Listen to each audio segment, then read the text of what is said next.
রাহিম। আসসালামু আলাইকুম।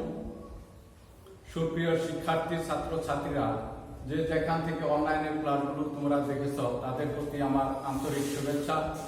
বাংলাদেশ সরকার নির্দেশনা অনুযায়ী বাগবাড়ি উচ্চ বিদ্যালয় কর্তৃক আয়োজিত অনলাইন ক্লাসে আমি মোহাম্মদ আব্দুল আলিম, সহকারী শিক্ষক, বাগবাড়ি উচ্চ বিদ্যালয়।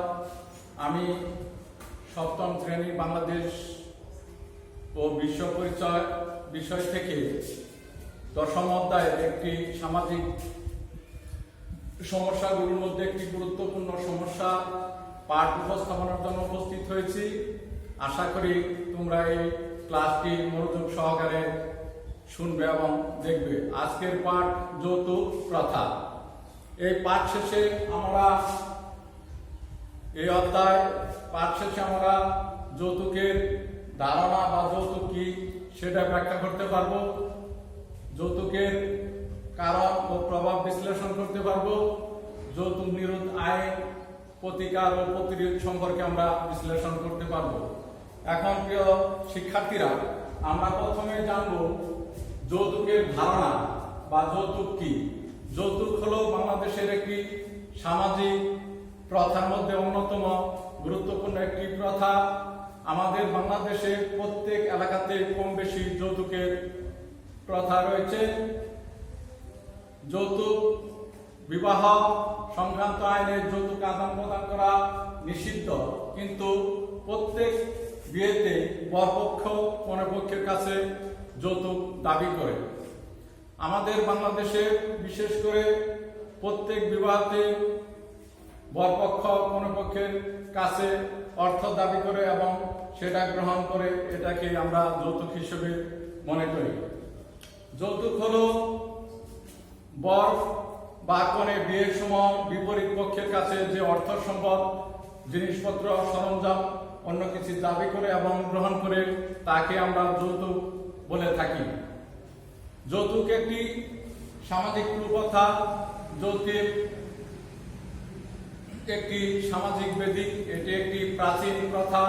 চীন দেশে মেয়েদের বিয়ের সময় তারা স্বামীর করে প্রচুর অর্থ সম্পদ নিয়ে যেত। এথেন্সেও মেয়েরাও বিয়ের সময় স্বামীর করে প্রচুর অর্থ সম্পদ নিয়ে যেত।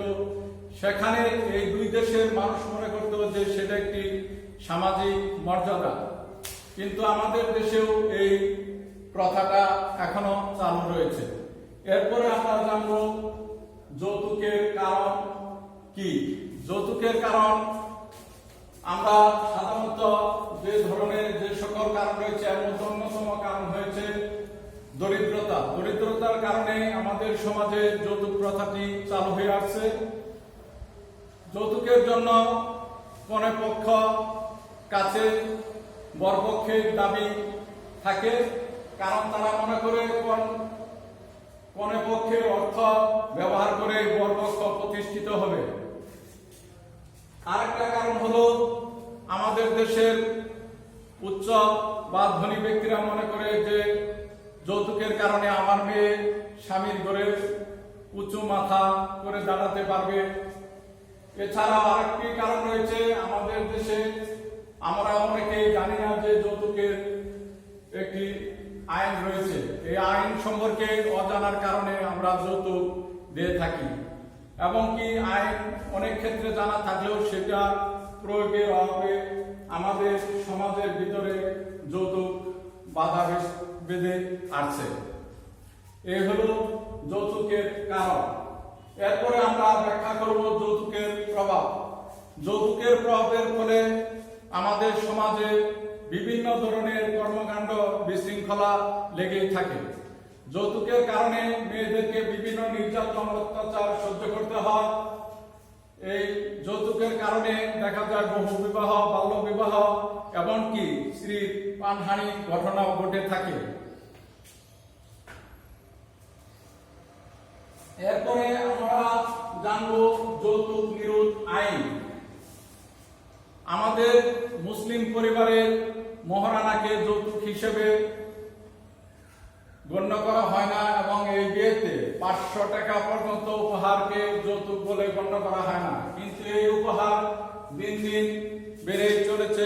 এই পরিপ্রেক্ষিতে বাংলাদেশ সরকার 1980 সালে একটি আইন তৈরি করেন, যৌতুক নিরোধ আইন। এই আইনে বলা হয়েছে যে বিয়েতে যে যৌতুক আদান প্রদান প্রত্যক্ষ বা পরোক্ষভাবে করুক, তার বিরুদ্ধে এই 1980 সালের যৌতুক নিরোধ আইনে 1 বছর কারাদণ্ড অথবা 5,000 টাকা জরিমানা বা উভয় দণ্ডে দণ্ডিত করা হবে।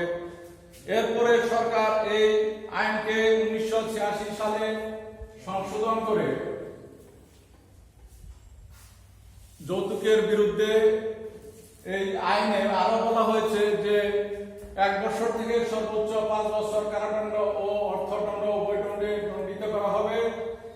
এরই ফাঁকে 1983 সালে শিশু ও নারী নির্যাতন আইনে সরকার বলা হয়েছে যে যৌতুকের দায়ে কোন নারীকে নির্যাতন করিলে বা মারা বা মৃত্যুর জন্য চেষ্টা করিলে তাকে মৃত্যুদণ্ড বা যাবজ্জীবন কারাদণ্ড দণ্ডিত করা হইবে।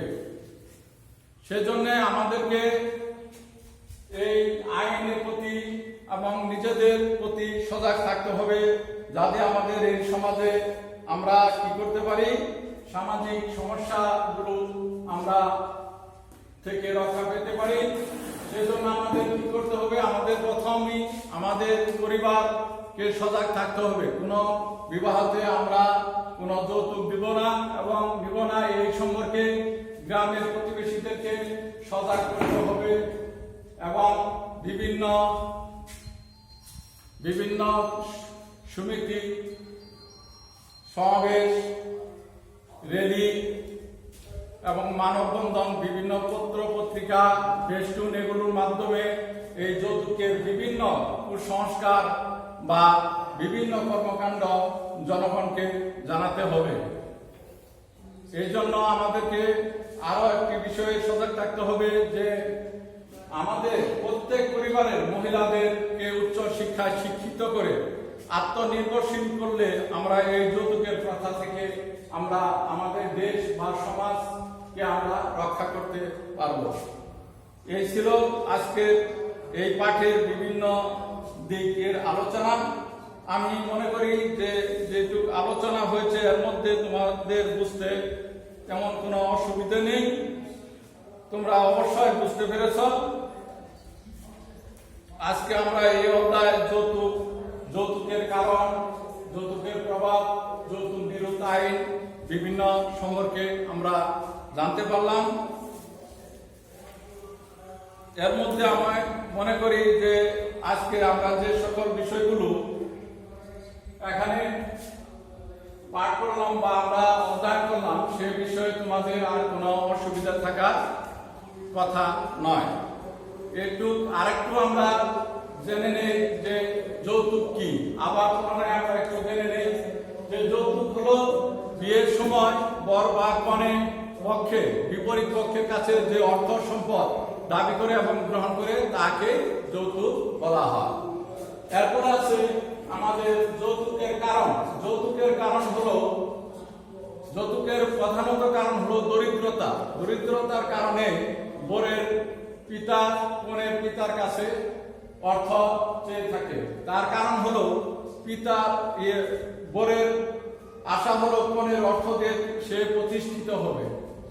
এছাড়া আরেকটি কারণ হলো বাংলাদেশের যে যৌতুক নিরোধ আইন রয়েছে এই সম্পর্কে আমাদের জানা থাকে না, সে অজানার কারণে আমরা যৌতুক দিয়ে থাকি এবং অনেক ক্ষেত্রে দেখা যায় জানা থাকলেও সেই আইনের প্রয়োগ যথাযথ থাকে না, এই বিষয়ে আমরা যৌতুক দিয়ে থাকি সেজন্য।